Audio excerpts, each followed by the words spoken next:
آج کے ترقی یافتہ دور میں کسی بھی ملک کی ترقی کا انحصار بہت حد تک سائنس اور ٹیکنالوجی پر منحصر ہے۔ اس جدید دور میں معمولی سی مشین سے لے کر انسانی صحت اور دل کی نازک مشینوں کو چلانے کے لیے سائنس کا علم ضروری ہے۔ سائنس نے ہماری زندگی، سوچ، کردار اور رویوں کو بدل کر رکھ دیا ہے، اور سائنس نے جہاں انسان کے مسائل کو دور کرنے کی کوشش کی ہے، وہیں انسانوں کے اندر وسیع النظری کو پیدا کیا ہے، اور اس نے فطرت کے قوانین کو اس طریقے سے استعمال کرنا سیکھ لیا ہے کہ اس کی زندگی میں ایک انقلاب آ رہا ہے۔ خواتین و حضرات، سائنسی ترقی جہاں انسان کے لیے مفید ہے، وہاں اس کی اپنی ایجادات نے ہی اسے مشکل و مصائب میں گرفتار کر دیا ہے، اور یہی ایجادات اس کے لیے خطرات کا سبب بن رہی ہیں۔ ٹیکنالوجی میں جتنی ترقی اب تک ہو چکی ہے، اس سے زیادہ ترقی ہمارے لیے محض نقصان ہی پیدا کرنے کا موجب بنے گی۔ اللہ تبارک و تعالی نے قرآن پاک میں ارشاد فرمایا ہے کہ میں نے تمہیں دماغ دے کر جانداروں میں اشرف المخلوقات بنایا ہے، اور تمہیں سوچنے سمجھنے کی صلاحیت عطا کی ہے۔ آؤ جستجو اور تحقیق کرو، لیکن دیکھنا ایک حد سے آگے مت بڑھنا، کیونکہ حد سے آگے بڑھنے والوں کے لیے میں نے جہنم کا عذاب مقرر کر رکھا ہے۔ دوستو، واضح الفاظ میں بیان کر دیا گیا ہے کہ قدرت کے قوانین میں کسی کو بھی مداخلت کرنے کا اختیار حاصل نہیں ہے، اور جب جب حضرت انسان نے قدرت کو چیلنج کیا، اپنے ہی لیے تباہی کا در کھولا۔ آج بھی حضرت انسان قدرت کو چیلنج کرتا ہوا نظر آ رہا ہے، اور پچھلے کئی برسوں سے ایک نئی ٹیکنالوجی کو متعارف کرایا جا رہا ہے، اور اس میں مختلف تجربات بھی کیے جا رہے ہیں، جس کو انسانی کلوننگ یعنی فارمی انسان کا نام دیا گیا ہے۔ یہ کلوننگ کیا ہے اور اس کے ذریعے سائنسدان خدائی کاموں میں کیسے اثر انداز ہونے کی کوشش کر رہے ہیں، ہم سب کی آج کی ویڈیو میں ان سب باتوں کو بیان کیا جائے گا۔ اس لیے آپ سے درخواست ہے کہ ہماری آج کی ویڈیو کو آخر تک ضرور دیکھیے گا، تاکہ آپ کے علم میں مزید اضافہ ہو۔ کلوننگ دنیا میں سب سے زیادہ زیر بحث موضوع ہے، جس نے دنیا کو دو دھڑوں میں تقسیم کر دیا ہے۔ لفظ کلوننگ کے معنی کسی بھی چیز کی کاپی اور نقل تیار کرنا، جیسے مرضی کا انسان، جانور یا کوئی پودا وغیرہ۔ گزشتہ کئی برسوں سے یہ عمل مختلف قسم کے جانور بنانے کے لیے استعمال کیا گیا، اور اب یہی تجربات انسانی کلون بنانے کے لیے بھی کیے جا رہے ہیں۔ مغربی ممالک میں پچھلے کئی برسوں سے انسانی کلون بنانے اور نئے نئے تجربات کرنے میں کافی دلچسپی لی جا رہی ہے، اور یہی ہالی ووڈ کا سب سے دلچسپ کام قرار دیا جاتا ہے، جس پر مختلف فلمز بھی بن رہی ہیں اور تجربات بھی جاری ہیں۔ دوستو، ہیومن کلوننگ پر تحقیقات کی ابتدا 1955 کے عشرے میں شروع ہو چکی تھی۔ 1958 میں صرف 33 سال کی عمر میں انسانی جسم میں بیکٹیریا کے جینز کی دریافت میں نوبل انعام حاصل کرنے والے ایک امریکن یہودی سائنسدان جیشوا لیڈربرگ نے 1966 میں ایک امریکی اخبار میں ہیومن کلوننگ اور جینیٹک انجینئرنگ پر ایک کالم لکھا۔ اس مضمون میں جیشوا نے انسانی کلوننگ کے مختلف پہلوؤں پر بحث کی تھی۔ ان کے بعد ایک اور نوبل سائنسدان جیمز ڈی واٹسن نے موونگ ٹوورڈز دی کولونل مین کے نام سے مضمون لکھا، جس کے بعد 1971 میں اس تحقیق کو تقویت حاصل ہوئی، اور پھر 1996 میں اسکاٹ لینڈ کی یونیورسٹی کے دو پروفیسرز نے نیوکلیئر ٹرانسفر تکنیک کا استعمال کرتے ہوئے دنیا میں پہلی جاندار بھیڑ ڈولی کلون کی، جس کی تخلیق کے بعد دنیا کے اندر کلوننگ کو لے کر جینیٹک سائنس میں ایک ہنگامہ کھڑا ہو گیا۔ دوستو، سائنسدانوں نے دنیا پر ثابت کر دیا کہ کسی بھی ڈونر کے جسم کے کسی خاص حصے سے ایک سیل لے کر کس طرح ایک پورا صحیح سلامت جسم بنایا جا سکتا ہے۔ دوستو، کلوننگ دراصل افزائش نسل کا جدید طریقہ ہے، جس میں بچہ بغیر جنسی اختلاط کے پیدا کیا جا سکتا ہے۔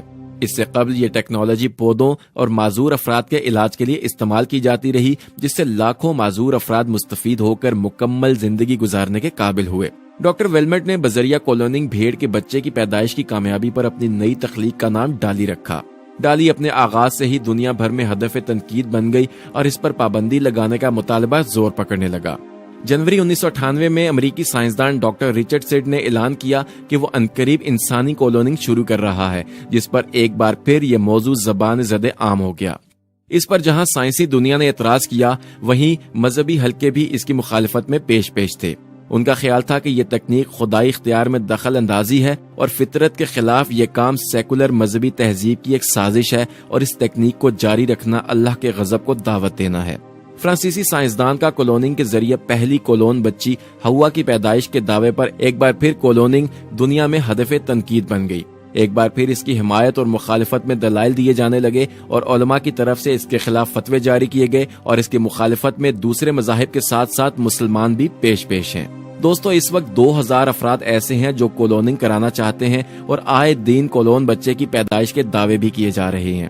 اس سے ظاہر ہوتا ہے کہ دنیا میں کلوننگ کی شرح میں اضافہ ہو رہا ہے، اور سائنسدانوں کے مطابق عام انسان اور کلون شدہ انسان میں کوئی فرق نہیں ہوتا۔ کلون شدہ انسان جسمانی ساخت، روحانی اوصاف اور انسانی جذبات کے لحاظ سے اسی طرح ہوگا جس طرح کے عام انسان ہوتا ہے۔ اس کی مثال جڑواں بچوں کی طرح ہے۔ کلوننگ بچے کی نشو و نما بھی رحم مادر میں ہوتی ہے اور اس کی پیدائش بالکل انہی مراحل سے گزرتی ہے جن مراحل سے ایک عام بچہ گزرتا ہے۔ یہاں آپ کو بتاتے چلیں کہ چین کی دنیا کی سب سے بڑی کلوننگ کمپنی نے دعویٰ کیا ہے کہ وہ انسان کو کلون کرنے کی صلاحیت رکھتی ہے۔ چینی سائنسدانوں کا کہنا ہے کہ انسان کی کلوننگ ایک چھوٹے بایولوجیکل بندر سے انسان بننے کا سیٹ اپ ہے۔ ان کا کہنا تھا کہ کمپنی کلوننگ کے نتائج کو بہتر کرنے اور جانوروں کو مزید بیماریوں سے تحفظ دینے پر کام کر رہی ہے۔ چین کے لائف گروپ نے اپنے کلوننگ کے پلانٹ کو تیانجن میں شفٹ کرنے کا اعلان کیا ہے اور یہ منتقلی 2020 میں 20 کلون گائے بنانے کے پروجیکٹ کی وجہ سے ہے۔ چینی سائنسدانوں کا کہنا ہے کہ مویشیوں کی کلوننگ ان کے مقصد کا ابتدائی مرحلہ ہے، جبکہ فیکٹری کے مقاصد میں ریس میں دوڑنے والے گھوڑے، پالتو جانور، پولیس کے لیے خاص طور پر تیار کیے گئے کتے، حتیٰ کہ انسان بھی شامل ہیں۔ دوستوں، ان کا یہاں تک کہنا ہے کہ انسانوں کی کلوننگ کے لیے ان کے پاس ٹیکنالوجی موجود ہے، لیکن ان کی کمپنی کسی خطرناک نتائج کی وجہ سے انسان کی کلوننگ نہیں کر رہی، تاہم انہیں انسانی کلوننگ کے لیے حکام اور عوام سے اجازت کی ضرورت ہے۔ وہ دن دور نہیں ہے جب شخصیات کی کلوننگ سے ان کے ہم شکل بنوا لیے جائیں گے، اور اس سلسلے کی بہترین مثال جراسک پارک ہے۔ دوستو، اس فلم اور اس کے ہیروز کو آپ کیسے بھول سکتے ہیں؟ کروڑوں سال پہلے کی جناتی مخلوق جس کو معدوم ہوئے بھی کروڑوں سال ہو چکے، اب صرف اس کی پتھرائی ہوئی باقیات ہی دستیاب ہیں۔ آپ نے کسی وقت سوچا کہ یہ مخلوق جس کا وجود ہی نہیں، اس طرح چلتی پھرتی، خوراک کھاتی اور انسانوں کے پیچھے دوڑتی کیسے نظر آ رہی ہے؟ مختصر الفاظ میں یہی کہا جا سکتا ہے کہ اب کمپیوٹرائز انسانی تصویریں اصلی انسانوں کی طرح خدمات انجام دیا کریں گی۔ ناظرین، ایک اور حیرت انگیز اور دلچسپ بات یہ ہے کہ مستقبل قریب میں مغربی ممالک کی طرف سے انسانی کلوننگ کی ایک فوج تیار کرنے کا بھی ارادہ ظاہر کیا گیا ہے۔ اب انسانی کلونز کی فوج بنانے کا مقصد کیا ہے، یہ بات تو فی الحال زیر پردہ ہے، لیکن ایک بات تو صاف ظاہر ہے کہ ایسی کوئی بھی چیز جو قدرتی قوانین کی خلاف ورزی کر رہی ہو ہمارے لیے نقصان دہ ثابت ہو سکتی ہے۔ اس کے علاوہ ایک اور دلچسپ بات یہ ہے کہ اس کام پر پابندی بھی عائد کی گئی ہے، کیونکہ یہ خلاف قدرت بات ہے، لیکن امریکہ کی انڈر گراؤنڈ لیبارٹریز میں یہ کام بتدریج جاری و ساری ہے۔ ناظرین، ایک طرف اقوام متحدہ نے دنیا کے ساتھ مل کر ہیومن کلوننگ کو دنیا کے لیے خطرناک قرار دیتے ہوئے پابندی لگا دی، اور دوسری طرف امریکہ اور یہود سے ہمیشہ ہی کی طرح آنکھیں بھی موند لی، جو بڑی رازداری اور خاموشی کے ساتھ دنیا میں انتہائی خفیہ انڈر گراؤنڈ لیبارٹریوں کے اندر ہیومن کلوننگ کے ذریعے انتہائی طاقتور ترین انسانوں کی فوج در فوج بناتے چلے جا رہے ہیں۔ اس کا ثبوت اب خود دنیا کے اندر امریکی لوگ پیش کرتے نظر آتے ہیں۔ اب آپ سوچئے کہ کسی دن آپ کے سامنے ایک ہی شکل اور قد کاٹ کے 10-20 آدمی آ کر کھڑے ہو جائیں تو آپ کا کیا رد عمل ہوگا؟ دوستو، ہم سب کی آج کی ویڈیو میں ہم نے ہیومن کلوننگ کی تاریخ، اس کی تحقیق اور تجربات سے لے کر آج تک کی پیش رفت آپ لوگوں کے سامنے رکھ دی ہے، تاکہ ہمارے ناظرین سمجھ سکیں کہ ہم لوگ آج کی جدید سائنس میں کہاں کھڑے ہیں اور آنے والا وقت ہمارے لیے کتنا کٹھن ثابت ہو سکتا ہے۔ کیا کبھی ہم نے اس بارے میں سوچا کہ آنے والے وقت میں ہمیں ایسی فوجوں سے بھی لڑنا پڑ سکتا ہے جو ہزاروں ہم شکل افراد پر مشتمل ہوں اور اس کی طاقت ہم سے کئی گنا زیادہ ہو؟ سوچنے کی بات تو یہ ہے کہ دجال کی فوج ایسی ہی ہوگی جو پوری دنیا کو آنن فانن اپنی لپیٹ میں لے لے گی۔ تو پھر کیا اس کا مطلب یہ ہوا کہ دجال ظاہر ہو چکا ہے یا اس کے آنے کا وقت قریب ہے؟ دوستو، کلوننگ کے اس معاشرے پر کیا اثرات مرتب ہوں گے، اس کے متعلق درست پیشن گوئی نہیں کی جا سکتی، اور اس کی کامیابی یا ناکامی کے بارے میں ابھی تک حتمی رائے کام نہیں کی جا سکتی، اور ابھی اکثریت اس کے متعلق خدشات و تحفظات کا شکار ہے۔ بہت سے سوالات ایسے ہیں جن کے جوابات دینا ابھی باقی ہیں کہ یہ تکنیک بچوں کی صحت اور انسانوں کے لیے کس حد تک محفوظ ہے۔ اگر اسلامی نقطہ نظر سے دیکھیں تو یہ سمجھ نہیں آتی کہ لیبارٹری میں پیدا کردہ انسان پر کیا وہی دینی احکام لاگو ہوں گے جو ہم پر ہوتے ہیں، اور کیا انسان کلوننگ کر کے خود کو خالق بنا لے گا؟ آپ اس حق میں ہیں یا نہیں، کمنٹ میں ضرور بتائیے گا۔